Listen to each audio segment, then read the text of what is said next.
Hello students, welcome to our channel Kiran Singh maths Pathshala. I am your maths teacher Kiran Singh. बच्चों, आज के video में हम लोग चैप्टर 1, ये हमारा क्लास 9 एनसीईआरटी मैथ्स है। चैप्टर 1 आपका नंबर सिस्टम है। इसके लिए सबसे पहले हम लोग इंट्रोडक्शन पार्ट पढ़ेंगे। तो आप देखें, आप जैसा कि आपके चैप्टर का नाम है नंबर सिस्टम, तो हम लोग नंबर्स के बारे में पढ़ेंगे। आप बचपन से नंबर्स को रिप्रेजेंट करना सीखे हैं।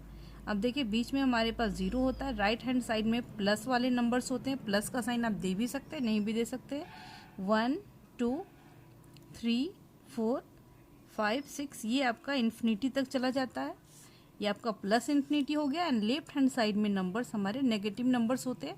-1 -2 -3 -4 -5 इन्फिनिटी तक, माइनस इन्फिनिटी तक। इस तरीके से हम लोग रिप्रेजेंट करते हैं। तो आप देखिए, सबसे पहले जो हमारे पास नंबर है वो हमारे पास क्या है, प्लस वाले नंबर्स को हम लोग लेते हैं।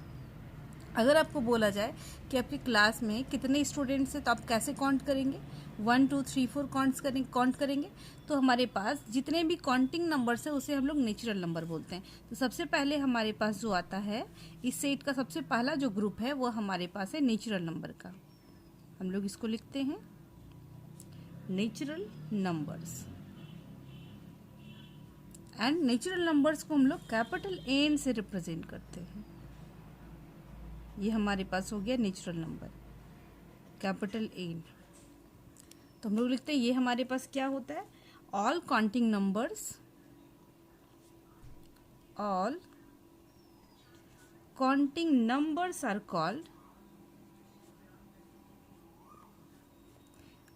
Called natural numbers. Natural numbers हम लोग इसके एग्जाम्पल में दे सकते हैं। 1 2 3 4 डॉट डॉट, ये आपके पास इन्फिनिटी तक जाएगा। तो अगर ये क्वेश्चन पूछा जाए, what is the smallest natural number, आपका आंसर 1 होगा। What is the greatest natural number, तो आपके पास इन्फिनिटी होगा। इस तरीके से आपका नेचुरल नंबर कंप्लीट हो गया। अब आप देखें, इस ग्रुप में अगर हम लोग जीरो को भी इंक्लूड कर दें, ये आपके पास सबसे पहले हम लोग इस यहाँ से लेना शुरू किए थे 1 से, तो ये हमारे पास आगे तक गया। अगर इसी ग्रुप में हम लोग जीरो को भी इंक्लूड कर दे, तब ये हमारे पास ग्रुप कौन सा बन जाएगा? ये ग्रुप हमारे पास होल नंबर्स का बनेगा। तो हम लोग इसको लिखते हैं होल नंबर्स। होल नंबर्स को हम लोग W से रिप्रेजेंट करेंगे। एंड इसका डेफिनेशन हो जाएगा all counting numbers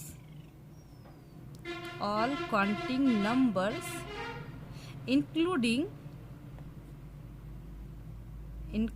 zero are called whole numbers। ये आपके पास हो गया whole numbers. All counting numbers including zero are called whole numbers. इसके एग्जांपल में हो जाएगा आपके पास 0 1 2 3, इस तरीके से आपके पास इन्फिनिटी तक जाएगा। तो आप देखें, आपके पास क्या होगा, स्मॉलेस्ट होल नंबर 0 होगा। ग्रेटेस्ट होल नंबर आपका इसमें भी इन्फिनिटी ही होगा। अब इसी ग्रुप में आप देखें, हमारे पास नेगेटिव नंबर्स भी तो आ रहे हैं। तो नेगेटिव नंबर्स को भी अगर इस ग्रुप में हम लोग मिला ले, तब ये क्या बन जाएगा? तब ये इंटीजर बन जाएगा। हमारे पास थर्ड जो ग्रुप आता है वो इंटीजर्स का आता है, इंटीजर्स। इंटीजर्स को हम लोग कैपिटल जेड से रिप्रेजेंट करते हैं। तो इसमें हम लोग लिखेंगे, आप देखिए इसमें क्या है, काउंटिंग नंबर्स भी आ रहे हैं, जीरो भी आ रहा है, एंड नेगेटिव नंबर्स भी आ रहा है। तो हम लोग इसमें इसके डेफिनेशन में लिख सकते हैं, the natural numbers zero and negative numbers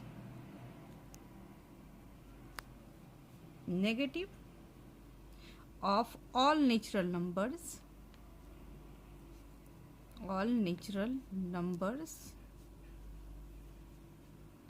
form the collection of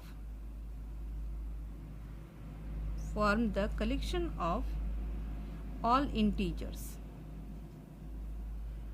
सारे इंटीजर्स के कलेक्शन को फॉर्म करता है। आप इसमें देखिए क्या हमारे पास है, नेचुरल नंबर है, जीरो है and negative numbers. Natural number, zero and negative numbers, इस सबको मिलाने से हमारे पास इंटीजर्स बनता है। अब इसके एग्जांपल्स में हमारे पास क्या हो जाएगा, पहले तो सबसे पहले माइनस इन्फिनिटी, फिर आप देखिए इसके बीच में बहुत सारे नंबर्स होंगे। ये आप यहाँ पर अगर हम लोग जीरो लेते हैं तो इसके पहले -1 हो जाएगा, फिर -2 dot dot minus infinity and इधर भी 1 2 डॉट डॉट प्लस इन्फिनिटी। तो माइनस इन्फिनिटी से लेकर के प्लस इन्फिनिटी तक ये जो ग्रुप हमारे पास है, ये ग्रुप हमारे पास इंटीजर्स का होता है।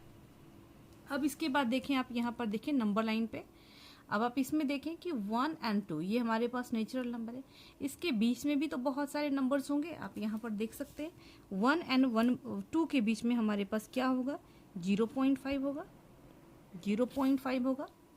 1 और 2 के बीच में हमारे पास 0.5 होगा एंड 0.5 को हम लोग किस तरीके से लिख सकते हैं, आप देखें 0.5 को डेसिमल अगर आप हटाते हैं तो 1 0 आएगा, 5 1 जा 5, 5 2 जा 2, 5 2 जा 10, 1/2, यानी 0.5 को हम लोग और क्या लिख सकते हैं, इसको हम लोग 1/2 लिख सकते हैं। इसी तरीके से अगर हम लोग यहाँ पर इसको और पार्ट्स में डिवाइड करें तो हमारे पास अगर 1 और 2 को 4 पार्ट्स में डिवाइड करेंगे, जिस तरीके से आप नंबर लाइन पे रिप्रेजेंट करना सीख चुके हैं, तो हमारे पास हो जाएगा 1/4, 2/4, 3/4, 4/4, इस तरीके से। यानी दो नेचुरल नंबर्स के बीच में भी इनफाइनाइट नंबर्स होते हैं, और वो नंबर्स किस फॉर्म में होते हैं, फ्रैक्शन के फॉर्म में हो सकते हैं, डेसिमल के फॉर्म में हो सकते हैं। तो ऐसे नेचुरल नंबर्स के बीच में जो फ्रैक्शनल नंबर्स होते हैं, जिसको हम लोग p/q के रूप में लिख सकते हैं, उसे हम लोग रेशनल नंबर बोलते हैं। आप इसके बारे में भी प्रीवियस क्लास में पढ़ चुके हैं। तो हमारे पास नेक्स्ट जो टॉपिक होगा वो हमारे पास रेशनल नंबर का होगा। तो 4th नंबर हम लोग पढ़ेंगे रेशनल नंबर के बारे में। रेशनल नंबर्स, रेशनल नंबर्स को हम लोग Q से रिप्रेजेंट करते हैं। तो आप देखें इसमें क्या होगा, the numbers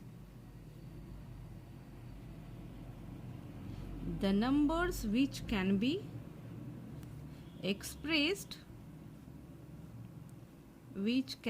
expressed in the form of p/q,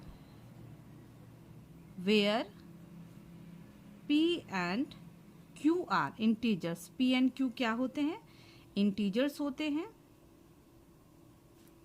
and q does not equal to 0 are called rational numbers.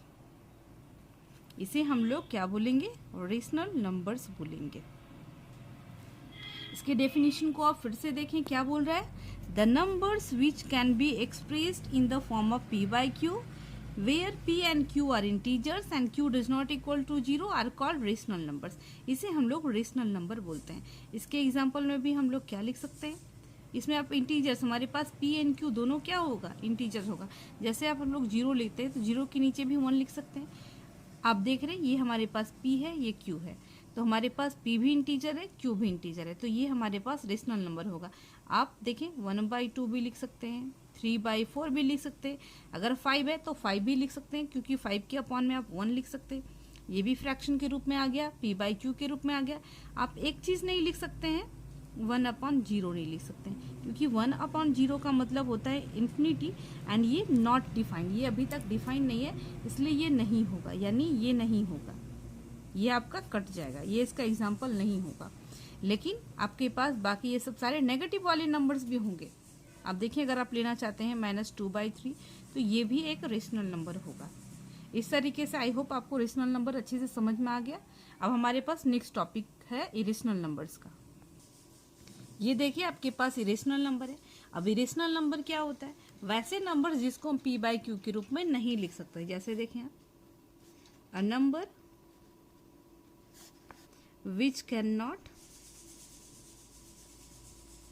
cannot be expressed in the form of p/q where p and q are integers, and q does not equal to 0 is known as irrational number, is known as irrational number. आप देखिए ये rational number का opposite है। Rational number को हम p by Q के रूप में लिख सकते थे, इसको p बाई क्यू के रूप में नहीं लिख सकते हैं। जैसे आप एग्जांपल में देखें, √2 है, ये √3 है, रूट आपके पास 5 हो गया, √6 हो गया, √21 हो गया, ये पाई भी, ये सब सारा इरेशनल नंबर्स है। क्यों? आप देखें, अगर आप बोल सकते हैं कि मैम इसके नीचे भी तो हम लोग 1 लिख सकते हैं, बट ये p बाई क्यू के रूप में तो है, लेकिन p एंड q दोनों हमारे पास क्या होने चाहिए? इंटीजर्स होने चाहिए। आपको पता है इंटीजर्स में हम लोग रूट वाले नंबर्स को नहीं लेते हैं। इंटीजर्स का मतलब होता है नेगेटिव नंबर्स, 0 एंड पॉजिटिव वाले नंबर्स, बट ये रूट में है तो √2 में हम लोग इंटीजर्स को इंक्लूड नहीं करते हैं, √2 को हम लोग इंटीजर्स में इंक्लूड नहीं करते, इसलिए ये सब सारे नंबर्स हमारे पास क्या होंगे? इरेशनल नंबर होंगे। आप इसका डेफिनेशन में ये भी लिख सकते हैं, अगर आप इसको डिवाइड करते हैं लॉन्ग डिवीजन मेथड के द्वारा, आप क्लास 8 में सीख चुके हैं लॉन्ग डिवीजन मेथड के द्वारा इसको डिवाइड करना। अगर आप डिवाइड करोगे तो आपके पास इसका जो डेसिमल आएगा, डेसिमल एक्सपेंशन, वो क्या होगा? वो डेसिमल एक्सपेंशन जो आपके पास आएगा वो नन टर्मिनेटिंग होगा, नन रिपीटिंग होगा, या ना कभी लास्ट होगा ना रिपीट होगा। मैं इसके बारे में बाद की वीडियो में समझाऊंगी अच्छे से। इस तरीके से ये आपका इरेशनल नंबर होगा, जिसको हम p बाई क्यू के रूप में नहीं लिख सकते हैं, where p and q are integers and q does not equal to 0 is known as irrational number. ये सब सारे आपके इरेशनल नंबर हो गए। अब आपके पास जो नेक्स्ट नंबर आता है वो आता है रियल नंबर का, रियल नंबर्स का। ये आपके पास हो गया रियल नंबर्स। रियल नंबर क्या होता है? ये आपके पास rational number and irrational number का कॉम्बिनेशन होता है। तो हम लोग लिखते हैं the collection of rational numbers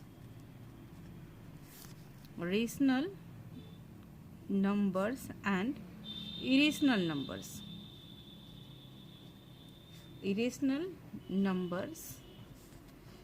numbers are known as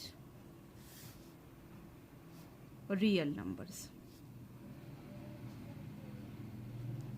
आप देखिए हमारे पास क्या है, rational number and irrational number दोनों के मिलाने से जो ग्रुप बनता है उसे हम लोग रियल नंबर बोलते हैं। अगर बोला जाए कि is rational number, every rational number is a real number, is it correct? तो यस, हर एक रेशनल नंबर भी रियल नंबर होगा, हर एक इरेशनल नंबर भी रियल नंबर होगा, क्योंकि दोनों का ग्रुप मिलकर ही रियल नंबर का निर्माण करता है। इस तरीके से आपका जो चैप्टर 1 के लिए एक्सरसाइज 1.1 के लिए इंट्रोडक्शन पार्ट कंप्लीट हो जाता है। नेक्स्ट वीडियो में हम लोग आगे के क्वेश्चंस को भी सॉल्व करेंगे। Thanks for watching me.